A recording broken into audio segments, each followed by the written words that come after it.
Somewhere in the Egyptian desert, 200 miles from the nearest town, a fighter plane is sitting in the sand. She has been here a long time. Her machine guns are still in place, her ammunition is still loaded, her cockpit is open to the sky. And beside the fuselage, on the ground, a radio and a set of batteries have been carefully removed from the aircraft and placed in the dirt. A parachute is draped over one side of the plane, rigged as a sunshade. Next to it, the faint outline of a small camp. And that is all. No pilot, no body, no trace of the man who landed here except the things he left behind.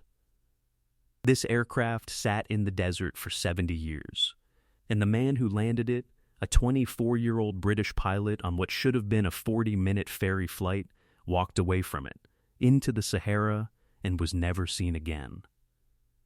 This is the story of Flight Sergeant Dennis Copping and the Kittyhawk that became his last known position on Earth. It was June of 1942, and North Africa was on fire. Erwin Rommel's Panzer Army was pushing east across Libya and into Egypt. The British Eighth Army was being driven back toward Cairo. The First Battle of El Alamein was weeks away, and the Royal Air Force needed every fighter it could put into the sky. Flight Sergeant Denis Charles Hugh Copping was 24 years old, from Southend-on-Sea in Essex, the son of a dentist. He had enlisted in the RAF Volunteer Reserve in December of 1940 and was now flying Curtiss P-40 Kittyhawks with 260 Squadron in the Western Desert. The Kittyhawk was an American-built single-engine fighter supplied to Britain through the Lend-Lease program. She was not elegant. She was not fast. But she was tough, and in the summer of 1942, tough was what mattered. On the evening of June the 27th, Copping came in for a landing near Cairo. The sun was low, the dust was thick, and he landed hard. The undercarriage took the impact badly. The landing gear jammed, locked in the down position, and could not be retracted. The aircraft was marked for repair. Copping was ordered to fly her the next day to a recovery unit at Wadi Natron, where mechanics could fix the gear and get the plane back into service. It should have been a short, simple ferry flight. About 40 minutes in the air. On the morning of June the 28th, Copping took off. The landing gear was locked down for the entire flight, hanging beneath the wings. A second Kittyhawk pilot flew alongside him as a wingman. At some point during the flight, light flak was encountered, and at some point after that, Copping drifted off course. He began flying in the wrong direction, away from the repair depot, away from the coast, deeper into the desert. The wingman noticed. He tried the radio. No response. He pulled alongside and began making hand signals, waving, pointing, trying to get Copping to correct his heading. Copping did not respond. Eventually, the wingman gave up and flew on to Wadi Natron alone. He landed safely. Flight Sergeant Copping did not. What happened next has to be pieced together from what was found at the crash site, because Dennis Copping left no diary, no letters, no written record of any kind. Everything we know about his final hours comes from the objects he left behind. At some point, the Kittyhawk ran out of fuel. She was approximately 230 miles southwest of Cairo, deep inside the Al-Wadi Al-Jadid Desert near the El Farafra oasis. There was nothing out here. No roads, no settlements, no water, just rock and sand and heat that could reach 120 degrees by midday. Copping brought her down. With the gear locked in the down position, he belly landed on a rocky escarpment. The aircraft skidded across the ground, but held together. No fire, no explosion. He survived the landing. And then he did exactly what a trained pilot would do. He climbed out of the cockpit. He pulled the radio and batteries from inside the aircraft and placed them on the ground. He appears to have tried to get the radio working, to send out a call for help. Nobody answered. He took his parachute and rigged it as a sunshade on one side of the fuselage. He built a small camp next to the aircraft. He sat there, in the shadow of a crippled fighter plane, in the middle of a desert that stretched to the horizon in every direction, and he waited. If you watched the Lady Be Good video on this channel, you already know what this looks like. A year later, and 400 miles to the west, 9 American airmen would face the same desert and the same silence after their B-24 bomber overshot its base. Those men had each other. They walked 85 miles in 8 days. They left arrowheads cut from their parachutes in the sand. Dennis Copping was alone. At some point, he made a decision. He left the aircraft and started walking. We do not know when. We do not know which direction. We do not know how far he got. What we know is that approximately 3 miles from the wreck, human remains were later found. Roughly 15 bone fragments. A piece of parachute. Whether those bones belong to Dennis Copping has never been confirmed. That is the entire record of what happened to him. For 70 years, the Kittyhawk sat in the desert. The sand buried parts of the wings, the sun scoured the paint from the nose, the fabric control surfaces rotted away. But the metal held, the structure held, the guns, the ammunition, the shape of the aircraft, all of it survived.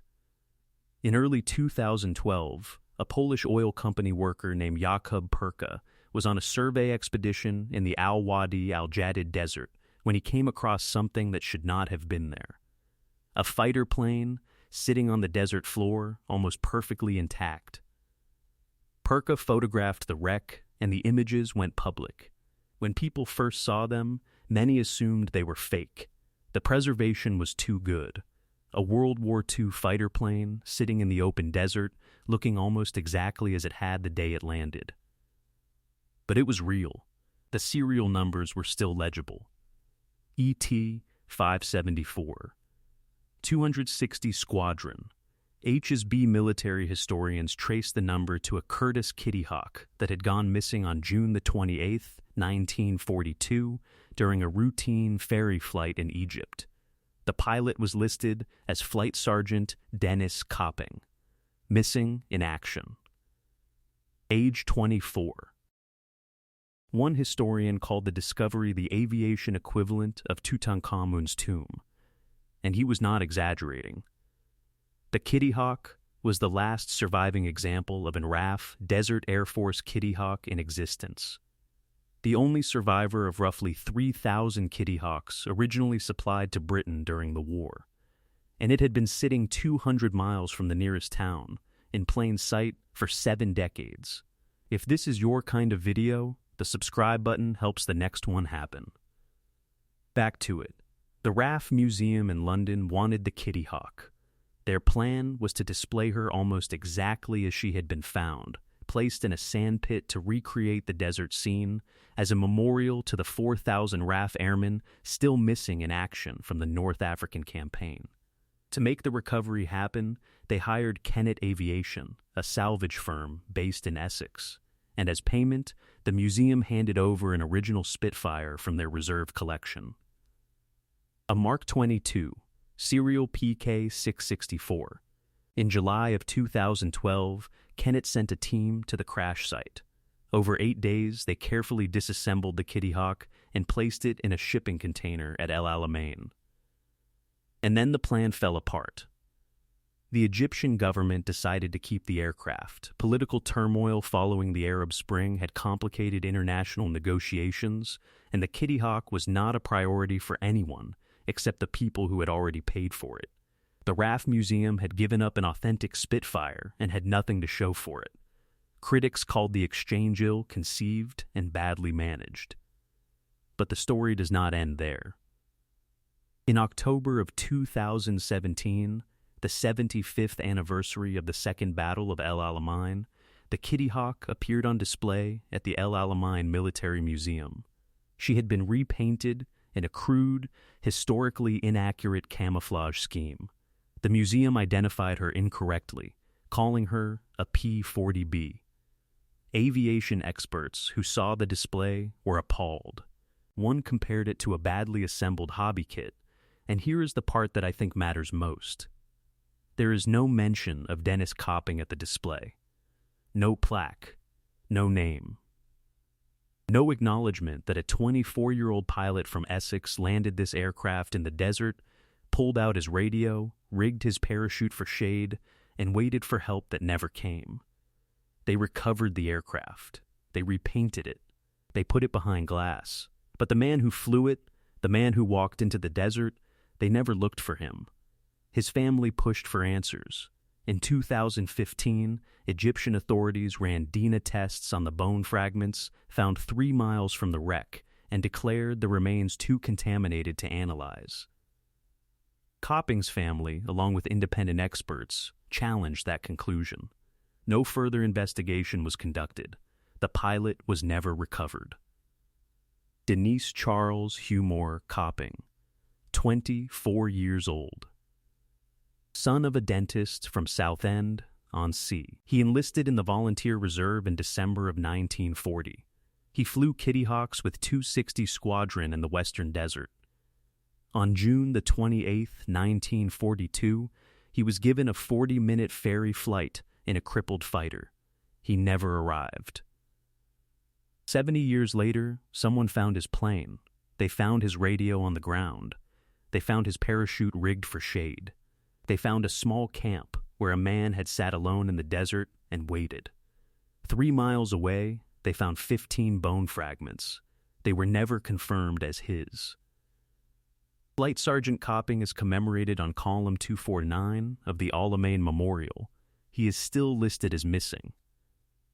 Now, if you want more stories like this one, the ones the history books leave out, then I hope you will consider subscribing and staying right here, because we got a lot more of them.